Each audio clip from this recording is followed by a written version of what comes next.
Negrita, ven, prende la mecha, que va a empezar la cumbia, la llega. Vamos a quemar hasta la estrella. Sean bienvenidos todos y todas a este nuevo episodio. Este es un video de la sección Polaricemos.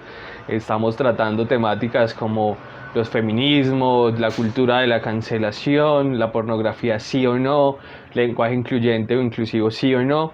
Y para esta conversación trajimos a una gran invitada como lo es Valentina Zapata, así que espero disfruten esta entrevista. En la descripción estarán los nombres de los autores y autoras mencionados en el video y los tiempos de cada pregunta, así que espero les guste. No sumisa ni obediente, mujer fuerte, insurgente, independiente y valiente, romper la cadena de lo indiferente. Hola Valen, ¿cómo estás? Hola Sebas, muy bien, ¿y tú? Bien, gracias. Valen, me gustaría como primero que nos cuentes un poco quién es Valentina, qué haces, estás en un grupo, todo, por favor. Bueno, mi nombre es Valentina, soy estudiante de la licenciatura en Pedagogía Infantil de la UTP, hago parte del grupo de estudios 96, también pues de Pereira. He estado en varios procesos, como por ejemplo la Junta Feminista Nacional, que es un proceso que están haciendo y que estamos construyendo. También he participado del Festival Departamental de Artistas por la Paz, que es un proceso que realizamos cada año, en el que tú nos has acompañado también. ¿Qué más he hecho? Pues hice parte de la UNES desde que nació y ocupé también varios como escenarios allí. Y nada, siempre he estado como en procesos sociales, siempre, como desde hace 4 o 5 años. Ay, bueno, ya llevas mucho rato en esto. Ole, sí es cierto, qué viejera. Y tengo 23. Vale, pues yo creería que lo primero es que nos puedas contar cómo podríamos entender el feminismo o los feminismos, qué es eso, cómo se come, cuéntanos. ¿Cómo se come? Muy bueno, esa es una gran pregunta. Cuando tú me dijiste como esa pregunta, yo dije, ¿qué es el feminismo? ¿Cierto? Porque eso es algo que, pues que creo que hasta el momento pueden haber muchísimas definiciones, pero creo que no va a haber una definición como en concreto. Entonces yo traje como dos definiciones de autoras que están muy marcadas ahorita. Una, por su parte, es Coral Herrera, que habla, pues digamos que su teoría es todo el tema de el amor romántico y de, bueno, como ese tipo de cosas. Y la otra, por su parte, es Ochi Curiel, que su práctica es como más, no sé, del feminismo colonial, del lesbofeminismo. Entonces ella como que es para mí un poquito más marcada y yo me siento mucho más cercana a ella.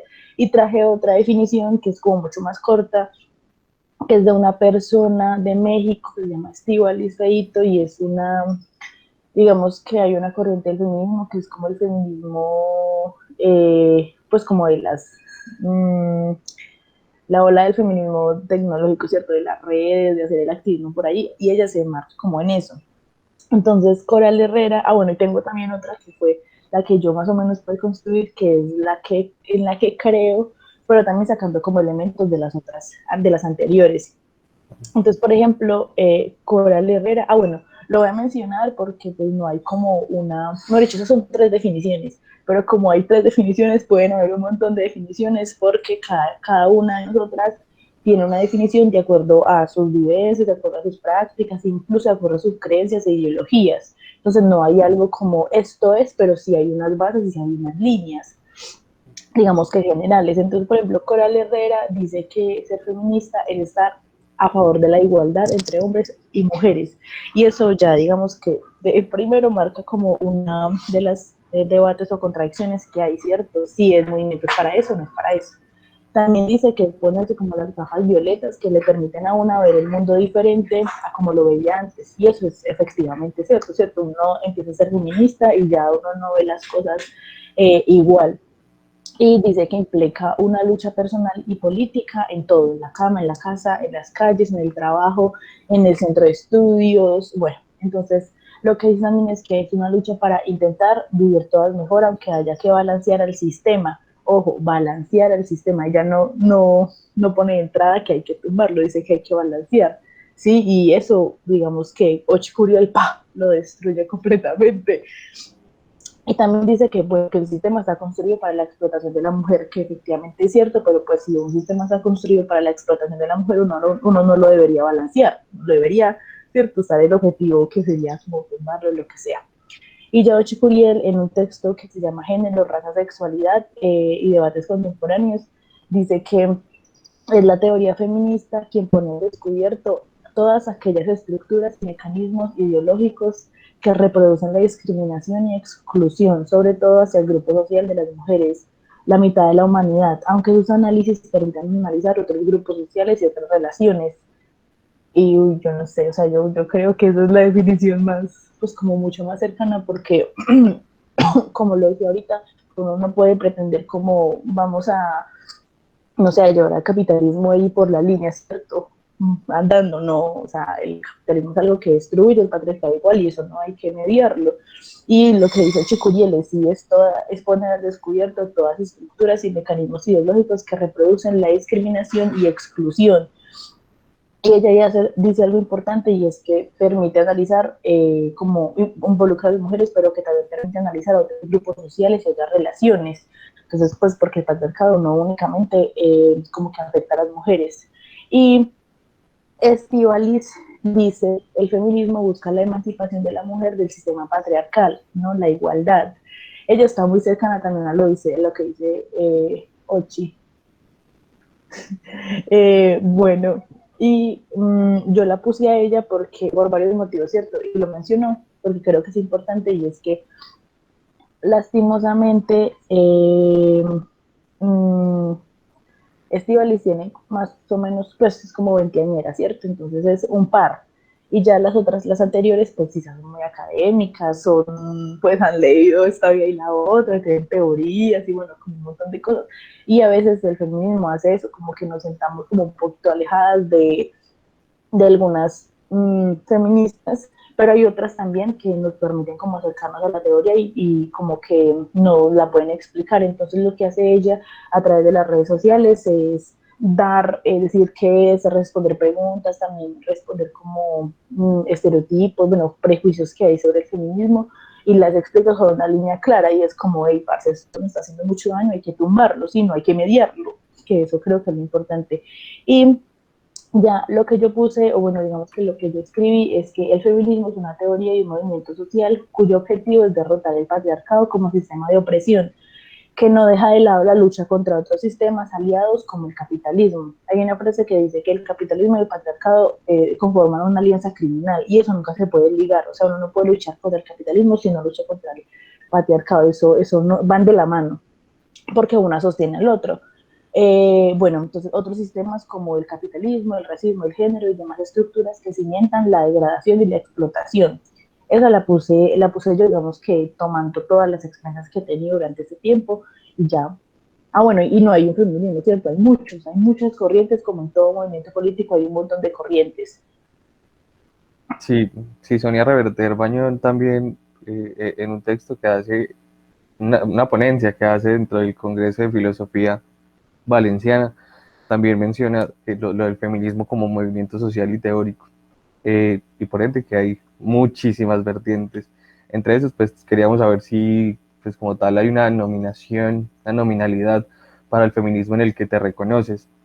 Entonces, hay feminismo radical, hay liberal y demás, pues quisiera que nos contaras un poco como en qué nominalidad te encasillas.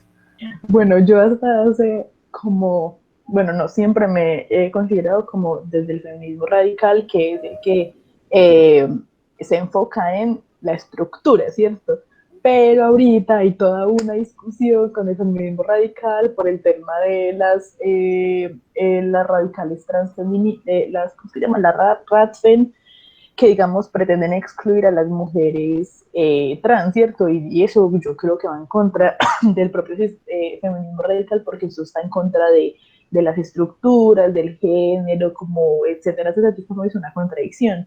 Entonces yo creo que Bueno, digamos que desde mi postura, para mí eso no tiene como nada que ver, pero sí me lo ha querido meter por ahí. Entonces, como las radicales son las que las trans excluyentes, y yo creo que no, pero si hay un grupo muy fuerte que habla sobre lo biológico, y pues yo no puedo entender, digamos, que una feminista que no conciba a una mujer trans como, pues, como mujer, ¿cierto? Eso no, pues porque estamos excluyendo como siempre se nos ha excluido, pero yo diría que o es un feminismo con bases radicales, ¿cierto? Porque sí hay que liberarnos de todas las estructuras de poder, y específicamente todas las estructuras que nos oprimen.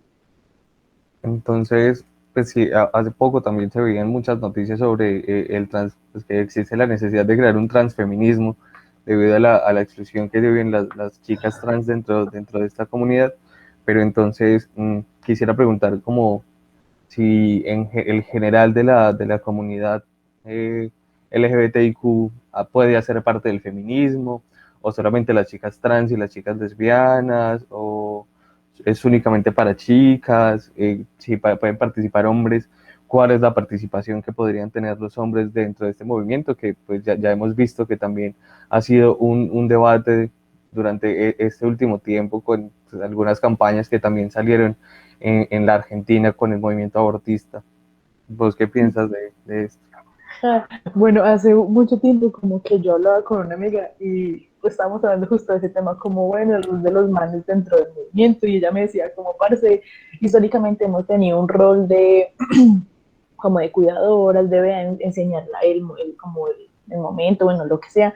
Me decían, yo no puedo creer que todavía en este momento estemos diciéndole a los manes qué rol tomar en el movimiento feminista o en el movimiento antipatriarcal. Y es como, parce, no, o sea, porque todavía le estamos diciendo qué hacer frente a nosotras. Y yo, desde ahí, yo cambié mi perspectiva con todo, porque es cierto, siempre tenemos como, no sé, la marcha de qué hacer el día de la no violencia contra la mujer, qué hacer el día del 8 de marzo, por donde tienes que ir. Es como, no, es como, hey, si quieres realmente como participar de las cosas, toma tu posición, reflexiona al respecto y ya, pero no pretendas que yo te voy a decir por dónde tienes que marchar, porque tú no vives lo que yo vivo a diario. Digamos que obviamente hay discusiones como, por ejemplo, sí, a los hombres los matan más que a las mujeres, que el feminicidio no existe, pero es que hay muchas, digamos, que cosas que pues que yo no sé si la gente no las entiende, o tal vez no se han sabido como también explicar. Y es que,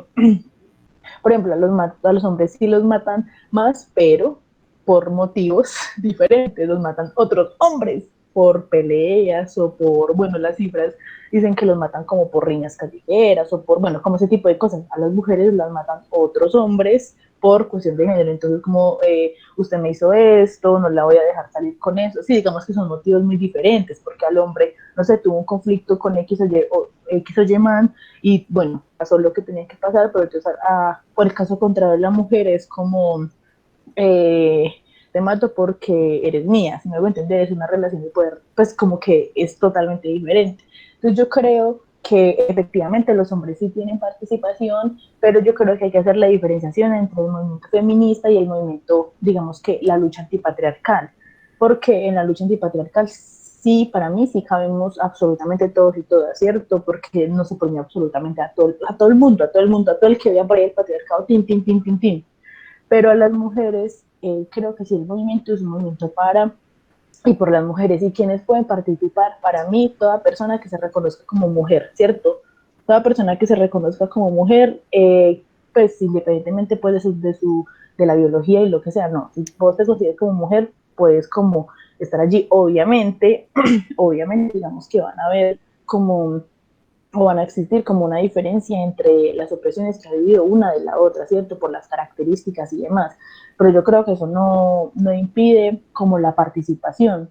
Ahora, iba a decir, bueno, ya mencioné como lo de que el feminismo debe dejar también el escenario paternalista de explicar a cada cosa, sino como también, es decir, tenemos el movimiento feminista, tenemos como la lucha antipatriarcal, ¿cierto? Enfocada en eso, pero también tenemos al hombre, ¿cierto? O a persona que se considere como hombre, que puede realizar sus reflexiones propias, con concebirse como traidor del patriarcado, las masculinidades contrahegemónicas, pues como hay un montón de elementos que se pueden hacer.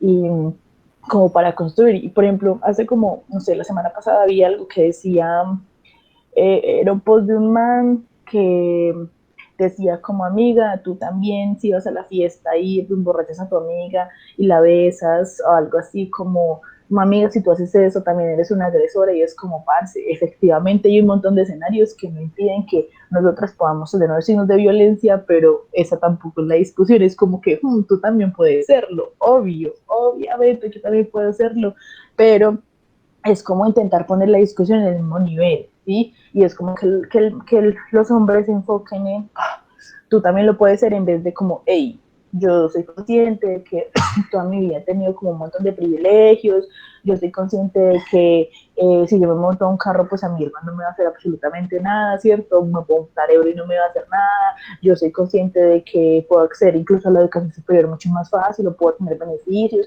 o no me van a limitar los deportes, o me van a permitir ponerme, no sé, una ropa, pues como mucha ropa y demás, y no me va a pasar nada, ¿cierto? Es como ser consciente de esas cosas, intentar cambiarlas y no replicarlas. Y ya. Entiendo. Cuando hablas de masculinidad y feminidad, yo creo que también es un debate que está muy vigente en estos últimos 2, 3 años, a mi parecer, y es si qué es la feminidad y qué es la masculinidad. Y cuando hablamos de masculinidad y feminidad también se habla de una masculinidad y una feminidad hegemónica.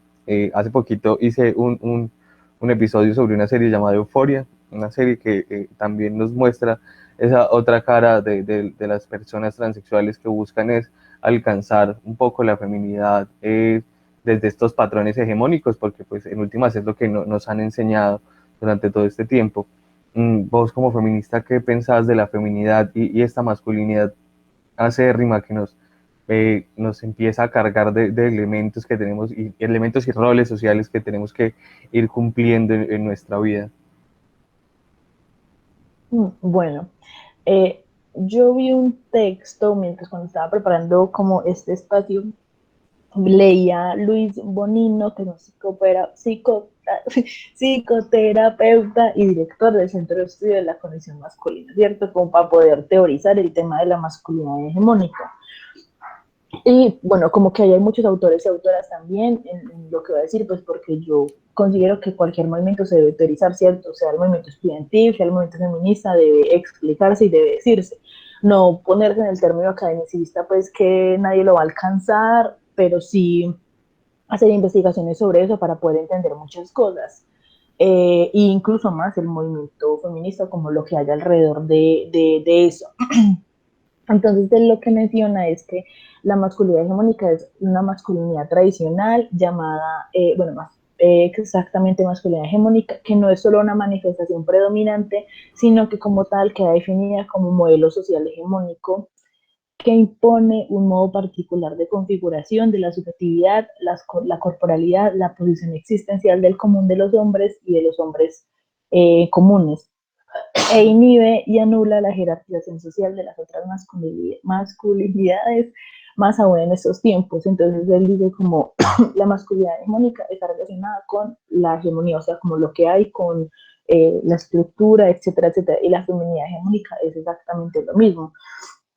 Ya con el tema de la feminidad, ahí hay algo y es que, bueno, yo estoy haciendo mi trabajo de grado sobre el uso de la falda escolar, ¿cierto? Como la imposición de algo allí, y hay una categoría que estamos investigando que es la feminidad, ¿cierto? Entonces, ¿qué es la feminidad? Como, ¿qué te hace a vos mujer? ¿Sí? Ponerte unos tacones o pintarte, no sé, las uñas.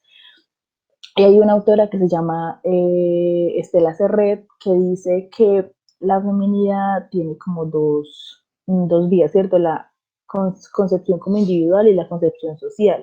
Entonces, como la social es como para todo lo que la sociedad históricamente ha construido que le impone a alguien, ¿cierto? Entonces, ser femenina es la faldita, la colita acá con las moñitas, las uñas pintadas, como eso. Pero por el otro lado está como lo que yo consigo como feminidad. Ahora, cuando se habla de feminidad y masculinidad hegemónica, pues hay como cosas que decir y es como que hay personas que piensan que las mujeres no podemos ser machistas, pues yo no sé por qué es cierto, pero las mujeres lo podemos ser incluso muchísimo, muchísimo, muchísimo, muchísimo más. Y es como que entender que pues igual nosotras también fuimos criadas con familias machistas, estamos, no sé, la escuela, un montón como de escenarios que por los que también tuvimos que pasar, que replicaban un montón de cosas, que ahorita decidimos cambiar y cuestionarnos es diferente, pero que estamos criadas de la misma forma, pues bueno. Y por ejemplo, si hay mujeres que fueron criadas de otras formas, con prácticas diferentes, pues perfecto, van a tener un montón de avances, pero eso no quiere decir que nosotras nos digamos, por ejemplo, compitiendo entre, no sé, entre otras por un man, ¿sí? O nos sigamos como tratándonos mal entre nosotras, ¿cierto? Ahora, que haya movimientos feministas no implica que uno no pueda cuestionarse a otra mujer, eso es diferente, ¿cierto? Porque también se pretende como, todas vamos a ser amigas del Club de las Amigas Nacional o algo así, pero eso en realidad no sé, o sea, como que no, sí, tenemos críticas, tenemos un montón de cosas, además porque cada una tiene su perspectiva del feminismo y lo practica en cuestión de esa perspectiva. Y asimismo es el tema de la feminidad y la masculinidad hegemónica que hay que hacer, no quedarse ahí ya, porque si nos quedamos ahí estamos sosteniendo algo que pues, se supone que deberíamos, pues que no, en realidad no beneficia a la sociedad, o bueno, no a todos de la sociedad, porque si no beneficiara a alguna parte de la sociedad, no estaría todavía. Entiendo, entiendo. Hace poco salió la denuncia de Nat Campos, una youtuber mexicana, frente a un abuso desde otro youtuber mexicano, si mal no estoy. Rix. Eso. Y vuelve a avivarse este discurso de que las feministas quieren cancelar a todo el mundo y eso de la cultura de la cancelación. Y que yo creo que en realidad la mayoría no llegamos a tener claro qué es eso de la cultura de la cancelación, qué se pretende establecer también desde el lenguaje allí, y pues qué es eso de cancelar a una persona. Parce, pues bueno, yo no sé, es que yo creo que esa cultura de la cancelación incluso está o puede llegar a estar muy relacionada con el escrache, ¿cierto? Que incluso el escrache todavía tiene muchos debates y hay feministas que no van con el escrache, ¿cierto? Y que dicen que no, porque bueno, como que no debe ser punitivista y como un montón de cosas, pero pues yo creo que hay que pillar como, no sé, diferenciar como algunas cosas, ¿cierto? Bueno, la cultura de la cancelación. Yo me puse también a buscar porque yo no entendía muy bien de qué se trataba. O sea, yo había escuchado algunas cosas como prácticas, pero no entendía como, cierto, que podría ser. Entonces, encontré que es un concepto que consiste en que un personaje público dice algo inconveniente u ofensivo y o sea, lo que hace eso es como generar un efecto que reacciones que la gente busca cancelar a la persona como, uy, este man dijo esta cosa racista, entonces ya, no más, no más, no más, no más con él. Entonces, lo que leía era que era una serie de boicot a su labor profesional o la plataforma que le sirve de altavoz a las reflexiones y que en definitiva suponía como el fin de su reputación. Entonces, yo no sé, yo me empecé a preguntar como qué de mal tiene. O sea, es como, no sé,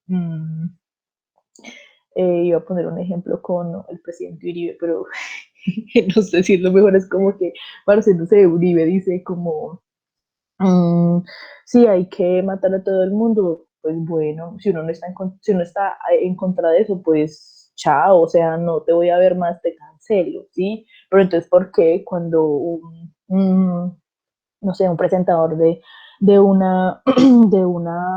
programa de televisión, no sé, día a día, bueno, todas las vainas que hay por la mañana, diciendo un comentario, no sé, sexista o racista o machista, entonces se supone, pues como que no podemos decir como, hey, no nos gustó tu comentario porque expresa esto, esto y esto, entonces, puede bajar el rating, no, o sea, ahí sí lo cuestionan, pero cuando hablamos de otras cosas, entonces no. Solo el hecho de que, no sé, el tema de las vacunas, bueno, hay muchos temas ahí, que hay posiciones con las que uno no está a favor y simplemente uno puede decidir dejar de verlas. Pero cuando hay temas, digamos que tan sensibles como es el tema de la mujer, como es el tema incluso el tema del racismo, que también hay unas estructuras muy fuertes ahí que se siguen normalizando y que esa es la vaina, ¿cierto? Que hay normalizadas un montón de vueltas que por eso la gente es como, no, pero si a mí me enseñaron eso de cuando chiquito, o sea, me dijeron eso cuando chiquita, pues eso está bien, yo por tan exagerada. Por ejemplo, con el caso de Nat Campos, hay una youtuber que se llama Yo Stop, algo así, que es una reacción diciendo, como las historias decían, como, sí, esos movimientos feministas, esos, pues como que criticaba y estaba cuestionando mucho, pero de una forma como muy fuerte a las personas que estaban apoyando a Nat, ¿cierto? Pero las personas que están diciendo, sí, hay que mandarlo a la cárcel, hay que hacer esto, y es como, hey, parce, lo mínimo. Entonces, yo creo que el tema de la cultura de la cancelación, pues a mí me parece que está bien, ¿cierto? O sea, yo creo que si uno no le parece la opinión de alguien, pues, parce, o sea, uno simplemente no la sigue viendo, o uno si tiene la oportunidad de decirle, pues se lo dice.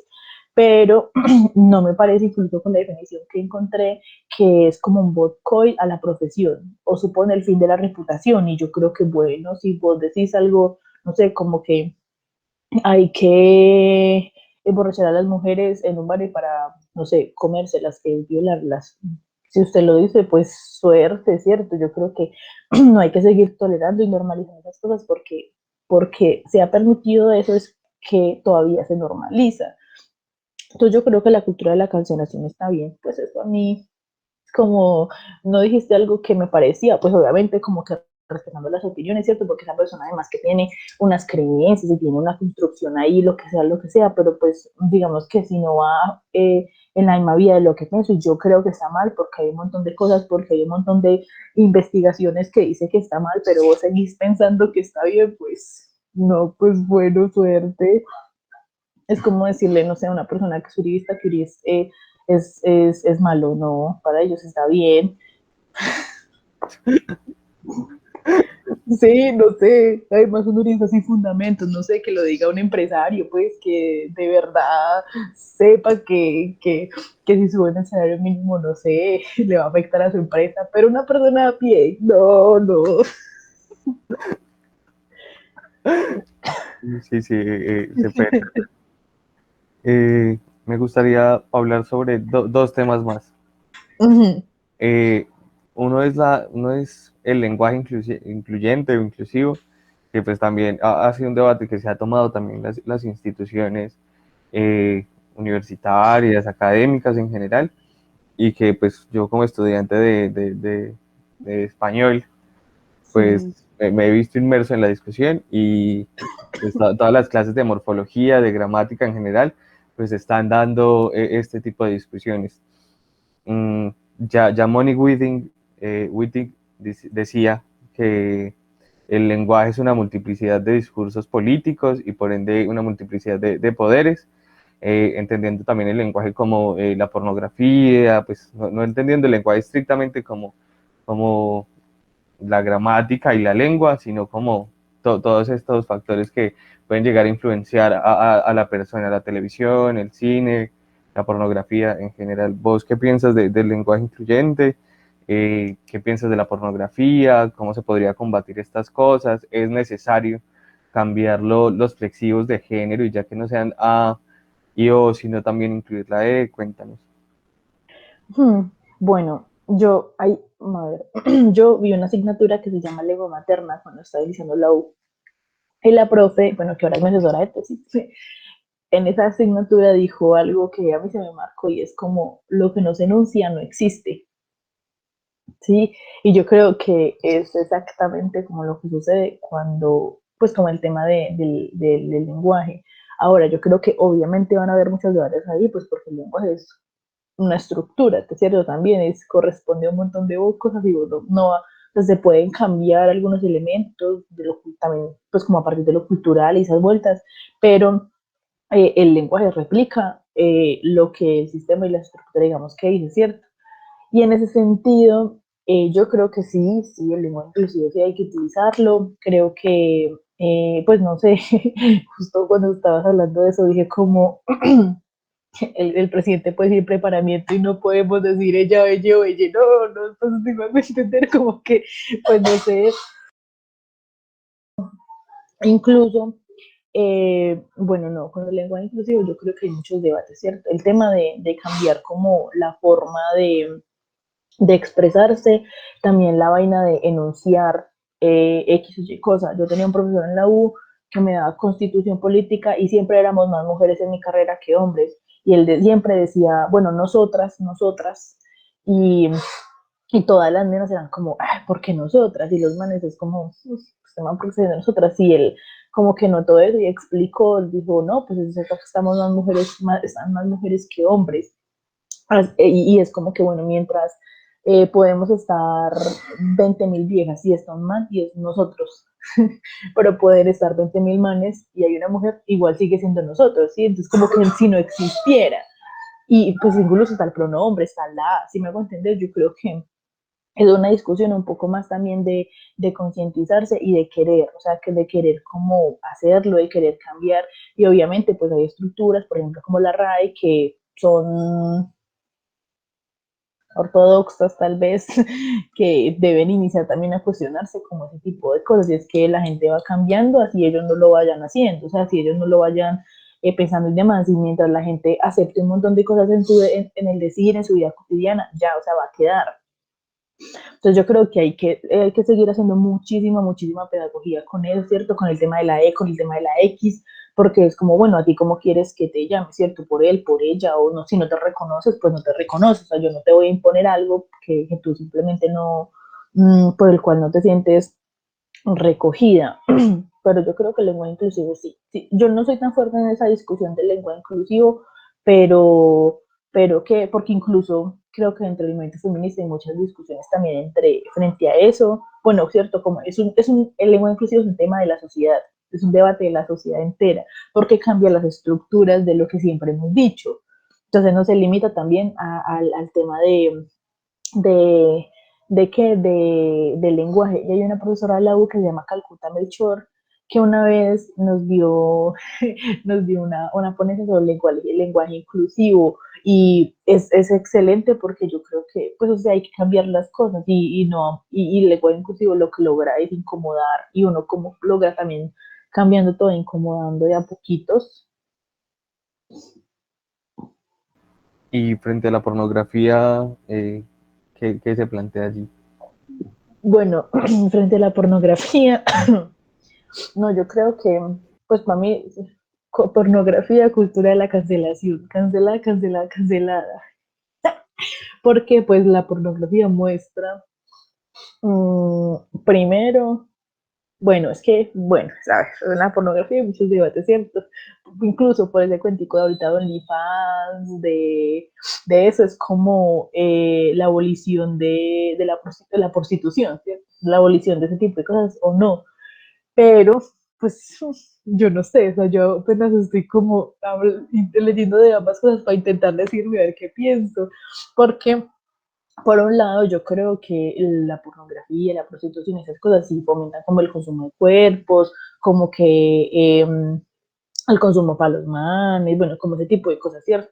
Pero por el otro lado, hay muchas mujeres que decidieron la prostitución como ejercicio laboral porque no tenían condiciones y porque no tenían como otra forma. Entonces, como, los abolicionistas no pueden pretender quitarles ese trabajo, pero entonces, ¿qué le van a dar? O sea, como, cuál va a ser ese seguimiento de esa mujer? Entonces, yo creo que el tema, por ejemplo, la prostitución es un debate como muy quieto, porque también implica temas de trabajo, implica pues como un montón de cosas. El tema de la pornografía sí creo que es todo el tema de consumo de cuerpos, pero un consumo incluso irreal, pues porque lo que muestra la pornografía a veces no es lo que pasa en la vida real, ¿cierto? Muchas cosas las que pasan allí, o las personas, las mujeres que han sido actrices pornos, muchas cosas hacen sin consentimiento, pues como que la industria está cargada de muchas vueltas por las que está en contra, bueno, que cimientan sí cimientan como la estructura del patriarcado. Entonces, para mí no. Incluso hay una vaina que se llama pornografía feminista, o sea, eso no puede existir, eso no tiene sentido. Sí, sí, sí, eso existe, pero es eso, se va a exponerle a todo, está feminista, para que puedan consumirlo más, y básicamente eso es lo que hace el capitalismo. Entonces, por ejemplo, no sé, eh, la revolución de cualquier lado, entonces el Che, no sé qué, entonces, ¿qué hacen todos? Lo empiezan a comercializar, lo ponemos en camisas, lo ponemos en tulas, en los pires, en todo lado, ya, entonces vos ves al Che en todo lado, marica, entonces el capital convirtió la revolución, la lucha, en una cosa de la vida diaria, pero no de la vida diaria, digamos que crítica, sino de, pues, vos ponete la camiseta del Che, ya, Sí, entonces pues como el mercado se ha sabido apoderar de la mayoría de luchas sociales. claro, incluso hay una vuelta que se llama feminismo pop. Ah, ya me acordé de feminismo pop, se llama esa vaina. Y el feminismo pop, esperen,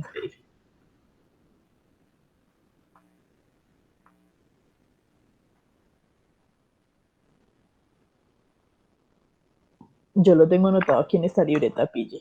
Porque cuando yo me metí a una conferencia de esa vuelta y yo no, feminismo pop, ser feminismo chévere, pues quisiera, ¿qué? No, cancelado, cancelado, cancelado. Vea, se supone que el feminismo pop es una estrategia para hacer del feminismo más visible y más accesible. Bien, sí, pero más visible, accesible, importante. Dice también que, bueno, utiliza como el lenguaje para que llegue a todas las mujeres, utiliza ideas para que las chicas que no les atrae el activismo, se unan, popularizar el feminismo. Pero detrás de todo eso que hay, parece utilizar como los dispositivos del capital para la lucha, si me hago entender, o sea, como que hay una idea, hay un planteamiento bien que, parce, lleguemos a toda la gente, lleguemos a todas las viejas, lleguemos a la montaña, pero ¿cómo vamos a llegar? ¿Sí? Entonces vamos a hacer camisetas eh, que las hacen las explotadas de por allá, no sé qué país, si me hago entender. Entonces, como que ese feminismo, no sé. Y es lo mismo con el tema de lo que estabas diciendo, eso es lo que hacen. O sea, como que ahorita, no sé, ella incluso vi una colección en diciembre que sacó que decía, eh, eh, las mujeres podemos con todo. Sí, y bueno, está bien usar como esas frases, está bien usar como ese tipo de cosas, pero también hay que pillar qué hay detrás. Entonces ellas le pagan a un montón de mujeres, las explotan para que hagan esas camisas, pero tú la vas a poner acá con un montón de privilegios que dice, tú puedes hacerlo. Sí, pues la mercantilización de toda la lucha. Hace poco De también se todo. sobre una chica trans obesa que salía en una propaganda, no recuerdo de qué marca, pues también se empezó el debate si en serio es porque se apoya o porque simplemente se quiere vender, y es obviamente porque se quiere vender. Lo mismo que pasa con Nike y las luchas raciales en Estados Unidos, es exactamente lo mismo. No es que Claro. el capitalismo diga, ay, sí, tenemos que apoyar la sociedad. No, No, cosas no pasan. esas cosas no pasan. Eh, Vos haces parte o hacías, no sé, sobre el movimiento de la paridad. Ay, Y eso sí. también actualmente pues, genera un debate gigantesco porque hemos visto que pues, no necesariamente que hayan más mujeres en los órganos de gobierno, en los órganos de poder, pues quiere decir que se represente y se luche por estas. Pues ya vemos como la vicepresidenta de Colombia, pues Ujú. sigue siendo la autora, ministra de Defensa de la operación en la Comuna 3 en 2002, 2003. Vemos que Kamala Harris sí es una mujer afrodescendiente, bla, bla, bla, pero pues eso no quita todo, todo lo imperialista que puede llegar a ser, y más en Estados Unidos como vicepresidenta. Entonces, pues, la paridad sí, no, ¿por qué? Bueno, el año pasado yo me metí a ser como participante en la campaña de paridad. Pues como se te participan en la medida de lo que podía. Pero, por ejemplo, está la organización Artemisas, que es la que ha impulsado todo el tema de la campaña a nivel nacional. Es un proceso muy fuerte que sería importante como que las personas que estén viendo esto lo puedan buscar y se puedan acercar porque tienen procesos muy interesantes. Bueno, la paridad, hoy, es que es un tema como muy complejo, ¿cierto? Y bueno, ahí hay algo y es que las mujeres somos el 52% de la población, ¿cierto? En el país. Y hay algo que es la ley de cuotas, que es la ley 581, que fue aprobada en el 2000, donde se establece que la participación de las mujeres en niveles decisorios de la administración pública debería ser el mínimo el 30%, ¿sí? O sea, 30% y el 70% los manes. pero eso nunca se cumplió, o sea, para cargos de elección popular las mujeres nunca alcanzamos a ocupar ese 30%. Entonces está el 12% en alcaldías y consejos, está el 16% en gobernaciones y el 19% en el Congreso, el 19% del 30% permitido. Entonces, por eso la paridad se convirtió bueno, es una exigencia histórica y más una deuda histórica con las mujeres. Y ahí hay muchas, pues como muchos temas, ¿cierto? Hay algo y es como la discriminación positiva y es que, así, un ejemplo, si tú pongas 10 mujeres para un cargo de elección popular y pongas un man, hay muchas probabilidades de que el man quede. Así las propuestas de las 10 sean mejores. ¿Por qué? Pues porque la representatividad, o digamos que bueno, en el escenario de la política, siempre ha sido masculinizado, ¿cierto? Nunca, bueno, o nunca no, es poco visto que una mujer haya sido o pueda o esté en muchos escenarios, ¿sí? Incluso en temas de representación estudiantil, es duro, o sea, si vos estés, te van a bloquear por todos lados para estar todos muchas cosas.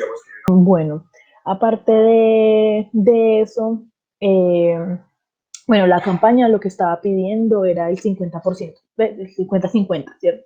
Porque estaba 30-70. Entonces lo que se estaba diciendo era 50-50. En los debates, en toda esa vuelta, lo primero que se decía era no, 40-50, 40-50, 40-50. Entonces las venas de la campaña era como, hey, pero pues ya le subieron el 10, ¿por qué no le suban a la mitad? ¿Sí? Ahora, bueno, eso quedó, ¿cierto? Ya 50-50, la mitad, pero ¿qué pasa? O sea, digamos que una cosa es que sea en el papel y otra cosa es, digamos, que se cumpla, ¿sí?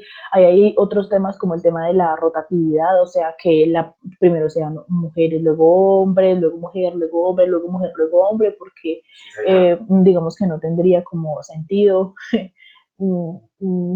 que se aprobara esto, pero que toda la mitad del proceso electoral los manes y luego la mitad, o sea, como que hay que pillar muchas cosas, todavía faltan muchas cosas, yo creo que es un logro muy grande el tema del 50-50, pero hay que ponerlo en todos los escenarios, o sea, por eso decía lo de estudiantil, pues porque en el tema de la representación, en muy pocas veces se ven viejas en los escenarios, y si, no sé, cuando por ejemplo nosotros estábamos en la campaña, yo soy representante de la universidad, y cuando estábamos en la campaña yo era la única vieja que aparecía como en la plancha, bueno, no una de las únicas viejas, bueno, en el académico sí, pero digamos que una de las que aparecía en la cabeza de la plancha, contra manes. Entonces lo que pasaba en la universidad era que, por ejemplo, la gente que me apoyaba a mí o a la plancha con la que yo estaba, decían como no, porque ella es linda, porque yo no sé qué, pues si me hago entender como que los comentarios de apoyo son diferentes, ¡pah! Y el man como, oh, ese man me habla muy bien, dice, esas propuestas son muy chimbas, y, o sea, como que hay muchas cosas diferentes, o sea, como que no se sexualizan, pero entonces, ¡pah! Por el otro lado contrario, como que pasan otras cosas. Mm, bueno, ¿qué más decir de la campaña de la paridad? No, yo creo que es algo que hay que cambiar desde muy abajo, ¿cierto? Como incluso desde las elecciones en los colegios, que las profes incentiven que mujeres también salgan, que a las mujeres se les promueva que habilidades para liderazgo, ¿cierto? Porque incluso nunca se nos ha, o bueno, a muy pocas de nosotras se nos inculca, es como, vamos a hacer esto, no, no, que lo haga él, no, o sea, como motivar también a las chicas, porque todo eso se cambia también desde chiquito, como la forma de participar y demás, y hay que cambiar esa visión porque hay muchas mujeres buenas que son, pueden ser gobernantes, pero también hay muchas mujeres malas que son gobernantes, como por ejemplo la vicepresidenta. Y con lo que tú decías era como, sí, o sea, obviamente el tema de que haya una mujer no va a significar que representa a todas las mujeres. Y Marta Lucía no lo hace, Marta Lucía representa a las mujeres de su clase. Ya, a ver, lo último por decir de la campaña de la paridad es que, bueno, hay muchos países también que han incluido la paridad como en la agenda y ya en, como, no sé, no se dice congreso en esos lugares, pero como en escenarios como el congreso de esos lugares, y yo creo que Colombia no se puede quedar atrás por pensamientos, pues, de hace 1000 siglos. Está bien. Por último, esto yo creo que va a ser, es como ha sido como el tema bandera durante mucho tiempo y que ha, pues que ha unido a muchas feministas en América Latina y que ha hecho que se note aún más el movimiento y es el movimiento abortista, principalmente el argentino. Eh, ¿Cómo está el movimiento abortista en Colombia? ¿Se tiene que apoyar el aborto? ¿No se tiene que apoyar el aborto? Bueno, a ver, de que se tiene que apoyar, sí, se debería, ¿cierto? Pero también allí hay muchas vainas que ha impuesto la religión sobre ese tema y que ha impedido también como avanzar allí. Pero se debe hacer, sí, iba a decir, se debe abortar, se debe apoyar porque implica también el tema de la decisión, el tema de, mmm, bueno, la decisión es lo fundamental, ¿cierto? Pero ¿cómo está el movimiento del aborto en Colombia? Yo creo que grave, porque o sea, como que no se ha podido, o sea, hay varias articulaciones que se han podido hacer, pero yo creo que en general no hay un movimiento feminista como consolidado que permita responder a ese tipo de cosas, ¿cierto? Entonces, por ejemplo, el año pasado se propuso quitar las tres causales y pues como para el aborto libre de verdad, o sea, sin restricción. Y no había movimiento que lo respaldara, ¿sí? Entonces, eso digamos que pues llegar a ser el conflicto, que hay que pillarlo muy bien, que hay que revisarlo, porque ahorita hay muchos, por ejemplo, la bancada, la bancada, ¿cómo es que? Pues de la bancada de gobierno, ¿cierto? Los partidos cristianos y demás han propuesto comisiones, hay una comisión que se llama, bueno, hay una comisión que lo que propone es quitar las tres causales, pero para prohibirlo, ¿sí? Entonces, no se puede permitir como que se retroceda en la historia, porque han intentado como quitar las tres causales muchas veces, que no se ha dejado bien, pero hay que intentar a la despenalización total, ¿cierto? Porque pues vos podés abortar como en tres causales, ¿cierto? Específicas, pero hay mujeres que definitivamente no quieren, ¿cierto? O no tienen las condiciones, o no es su proyecto de vida en ese momento, ¿sí? O bueno, como un montón de cosas allí, pero efectivamente sí, el aborto debería ser, incluso todos los países desarrollados tienen aborto como libre, ¿cierto? Entonces, eso no impide como que las ciudades se queden sin habitantes o bueno, como un montón de mitos también que hay y además que todo el tema del aborto es un tema muy mitificado porque, pues yo no sé, se ponen así como unas cosas que yo no sé. Bueno, vale, yo creo que con eso terminaríamos. No sé si quieres dar una conclusión final, una invitación a la gente. Bueno, no, muchas gracias, Sebas, por el espacio. Creo que estuvo muy bien, que pudimos hablar y conversar mucho. Y una invitación, no, yo creo que es un llamado a que todas las mujeres se organicen en lo que quieran, ¿cierto? Lo que quieran organizarse, pero sobre todo en procesos de mujeres, que eso nos permita articularnos y eso nos permita también lograr como varias cosas e ir a tumbar como un montón de cosas que están mal. Entonces yo creo que el llamado siempre va a ser a articularnos, a unirnos y sobre todo a organizarnos, porque la lucha siempre debe ser organizada y con enfoques claros. Listo, vale, muchas gracias. Muchas gracias, Sebas.